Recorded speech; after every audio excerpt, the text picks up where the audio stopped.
چلتے ہیں اس سیگمنٹ کی جانب جس کا نام ہے روحانی گلدستہ۔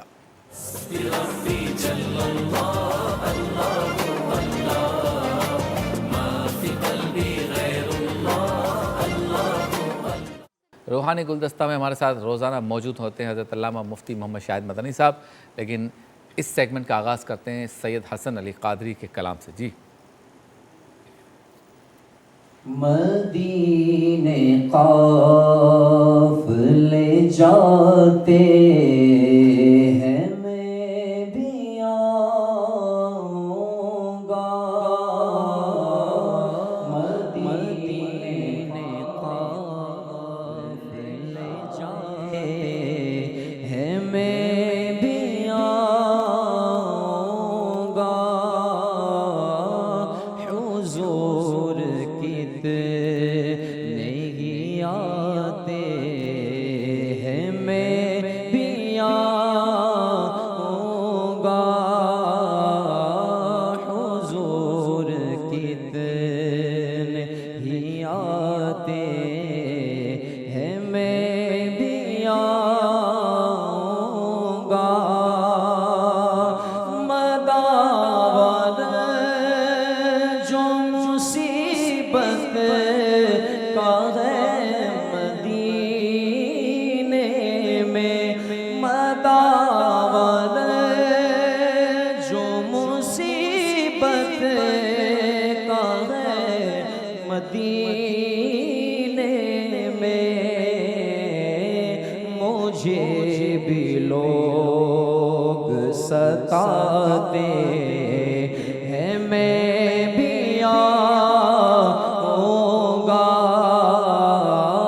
مجھے بھی لوگ ستاتے ہیں میں بھی آؤں گا، غلام آپ کے جتنے غریب ہو پھر بھی غلام آپ کے جتنے غریب ہو پھر بھی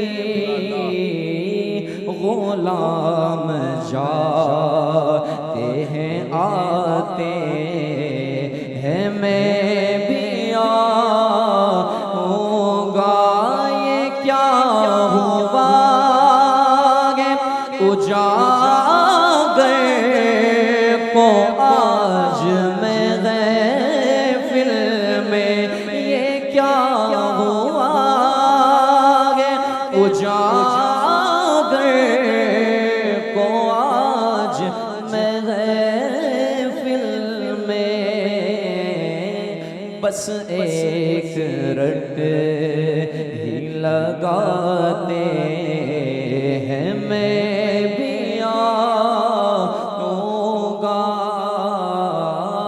بس ایک رٹ یہ لگاتے ہیں میں بھی آؤں گا،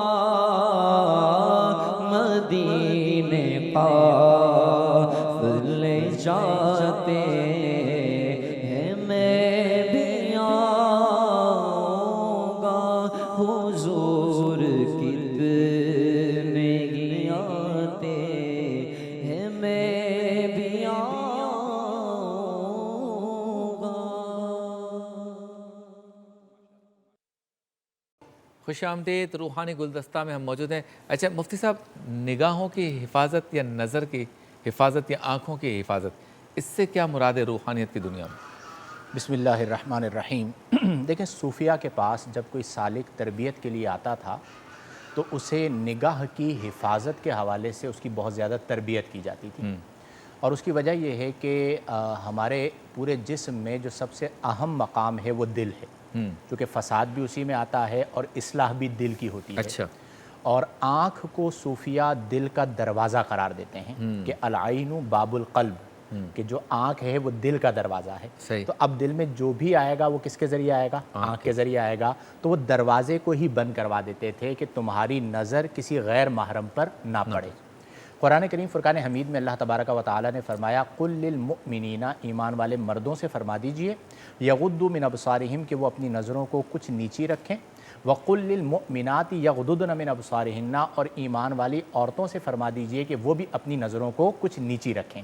ان دونوں احکام کے بعد اللہ تبارک و تعالی نے فرمایا کہ یحفظوا فروجہم، وہ اپنی شرمگاہوں کی حفاظت کریں اور عورتیں اپنی شرمگاہوں کی حفاظت کریں۔ اس کا مطلب کیا ہوا کہ جو پہلا برباد ہونے کا اسٹیپ ہوتا ہے وہ آنکھ ہوتی ہے۔ سیڑھی پہلی۔ آج کے دور میں بھی اگر آپ دیکھیں تو بد نگاہی کتنی عام ہے۔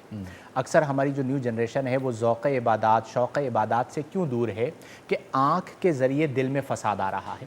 جب تک ہم اپنی آنکھ کو ٹھیک نہیں کریں گے، جب تک ہم اپنی آنکھ کی حفاظت نہیں کریں گے، مثال کے طور پر موبائل آج کل ہر بندہ استعمال کرتا ہے، تو ہمیں اس بات کا ادراک ہونا چاہیے کہ اس میں جو موبائل ہم دیکھ رہے ہیں اس کے ذریعے ہماری آنکھ کے ذریعے دل میں کیا جا رہا ہے۔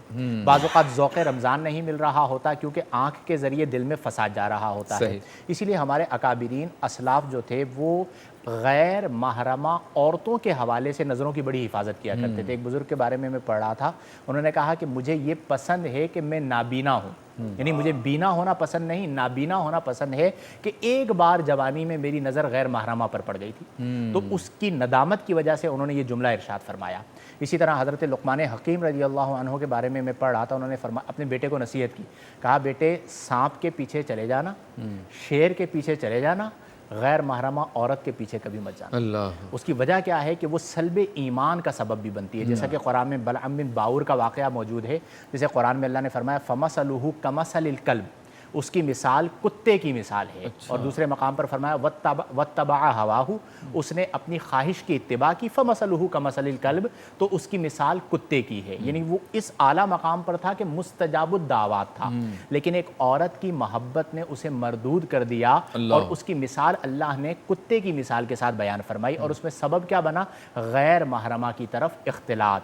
تو آج کی جنریشن کے لیے پیغام یہ ہے کہ اپنی نظروں کی حفاظت کریں، ظاہری حسن کے پیچھے نہ جائیں۔ اللہ تبارک و تعالی نے سیرت کو بنیاد عطا فرمائی ہے۔ ظاہری حسن تو بعض اوقات بندہ ایک بیماری میں مبتلا ہو جائے تو ایک ہفتے میں ختم ہو جاتا ہے۔ بنیاد یہ ہے کہ اگر کسی کا انتخاب کرنا بھی ہے تو سیرت کو دیکھ کر کیا جائے۔ اچھا، آج کا وظیفہ بتا دیجیے۔ آج کا وظیفہ شبیر بھائی، اکثر لوگ پوچھتے ہیں کہ رزق میں برکت، تنگی چل رہی ہے، حالات اچھے نہیں ہیں، کاروبار بہتر ہو جائے، تو ایک بڑا مجرب وظیفہ ہے میرا اپنا، مطلب ایک بزرگ نے عطا کیا تھا، ایک عرصہ دراز سے میرے معمولات میں ہے، سورہ کوثر 360 بار پڑھنا، یعنی روزانہ رات کو عشاء کی نماز کے بعد 360 بار سورہ کوثر پڑھیں، اور آپ انشاءاللہ ودن اے ویک یا ودن اے 2 ویک اس کے اثرات دیکھنا شروع ہو جائیں گے کہ اللہ تبارک و تعالی غیب سے آپ کو رزق بھی عطا فرمائے گا، اور اگر ظاہری اعتبار سے کوئی رکاوٹ ہے، کوئی ایسا معاملہ ہے کہ وہ کاروبار نہیں چل پا رہا اور اس کی کوئی اور وجہ نہیں ہے، تو اس کے غیب کے خزانوں میں کوئی کمی نہیں ہے، تو وسعت رزق کے لیے عشاء کی نماز کے بعد سورہ کوثر 360 بار کم از کم 41 دن تک پڑھیں، لیکن جب آپ اس کی برکات کو دیکھیں گے تو پھر انشاءاللہ اسے آپ چھوڑیں گے نہیں، اپنی زندگی کا حصہ بنا لیں گے۔ کیا بات ہے۔ تو کراچی اور اس کے مضافات میں انتہائی سیر کا وقت ہونے میں 1-1.5 منٹ باقی ہے۔ ساجد بھائی، آپ کے کلام سے اذان کی طرف سبحان۔ بخت والے بخت کو چمکا گئے، بخت والے بخت کو چمکا گئے، بخت والے بخت کو چمکا گئے، موت سے پہلے مدینے آ گئے، موت سے پہلے مدینے آ گئے، سید الشہداء پہ لاکھوں سلام، حضرت حمزہ پہ لاکھوں سلام، حضرت حمزہ پہ لاکھوں سلام، آ گئے جبل احد پر آ گئے، موت سے پہلے مدینے آ گئے، سیدہ زغرا یہاں شیخین غین، سیدہ زغرا یہاں شیخین غین، سیدہ زغرا یہاں شیخین غین، بھیک لینے غم مدینے آ گئے،